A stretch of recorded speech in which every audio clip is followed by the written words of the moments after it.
Government job కోసం ఎవరైతే try చేస్తున్నారో సో వరుసగా ఆర్ఆర్బి నోటిఫికేషన్ రాబోతున్నాయి. సో అందరూ భయపడేది ఏంటంటే కాంపిటీషన్ చాలా ఎక్కువగా ఉంది అని. సో అది కరెక్టే, ఎందుకంటే తక్కువలో తక్కువ ఎట్లా లేదన్నా కొన్ని కోట్లలో వస్తాయి అన్నమాట అప్లికేషన్లు. సో అదొక డిసడ్వాంటేజే, కానీ అడ్వాంటేజ్ కూడా చూసుకోండి. సో వెనకటి రోజుల్లోకి వెళ్తే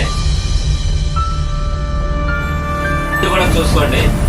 సో వెనకటి రోజుల్లోకి వెళ్తే ఇప్పుడు ఇంటే సిబిడీలు జరుగుతున్నాయి, కానీ అంటే ఇంత కంప్యూటర్ పరిజ్ఞానం లేని రోజుల్లో చూసినట్లయితే ఎంతమంది అయితే అప్లై చేస్తున్నారో అందులో కొంతమందికి హాల్ టికెట్లు వచ్చాయన్నమాట.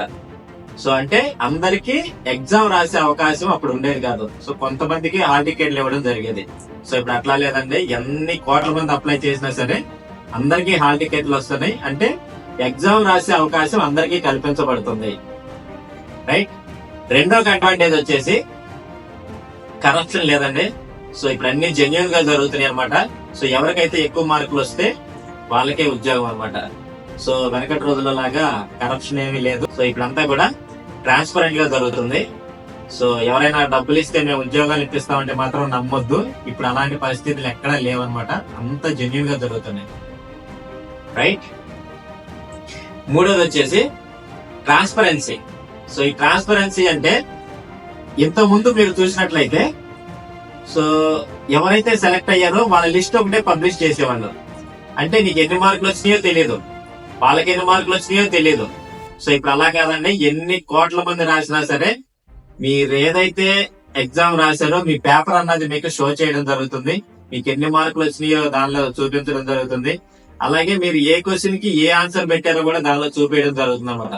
సో దీనిలో ఏమన్నా పొరపాట్లు జరిగినా మీరు అప్పీల్ చేసుకోవడానికి అవకాశం కల్పించబడుతుంది.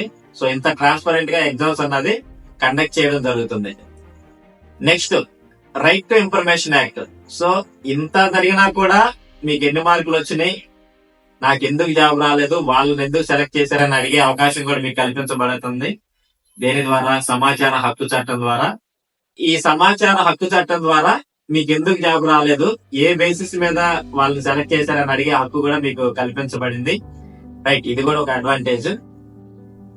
ఇంకోటి వచ్చేసి ఇంతకు ముందు ఏంటి, జాబ్ నోటిఫికేషన్ రిలీజ్ చేస్తేనే ఆ జాబ్ కంటెంట్ మీకు తెలిసేదన్నమాట. సో ఇప్పుడు అట్లా కాదు, ఒక 1 year లో మేము ఎప్పుడెప్పుడు ఏ నోటిఫికేషన్ రిలీజ్ చేస్తామన్నది ఒక క్యాలెండర్ రూపంలో పబ్లిష్ చేయడం జరుగుతుంది. సో ఏంటంటే ఏమేమి నోటిఫికేషన్ వస్తున్నాయంటే మీకు ముందే తెలిసిపోతుంది. సో దానికి తగ్గట్టు మీరు ప్రిపరేషన్ చేసుకునే అవకాశం కూడా కల్పించబడుతుంది అన్నమాట. రైట్. ఇది కూడా ఒక అడ్వాంటేజ్. సో ఒక డిసడ్వాంటేజ్ ఏంటంటే కాంపిటీషన్ హై లెవెల్ లో ఉంది, కానీ దానికి తగ్గట్టు అడ్వాంటేజ్ కూడా చూసుకున్నట్లయితే అప్పటితో పోల్చుకుంటే ఇప్పుడు చాలా అడ్వాంటేజ్లు ఉన్నాయన్నమాట. సో మీరు చేయాల్సింది ఏంటంటే హార్డ్ వర్క్ చేయాలి. సో ఎవరికైతే ఎక్కువ మార్కులు వస్తే వాళ్ళకే ఉద్యోగం అండి. సో ఇప్పుడైతే కరప్షన్ అయితే ఏమీ లేదు. రైట్.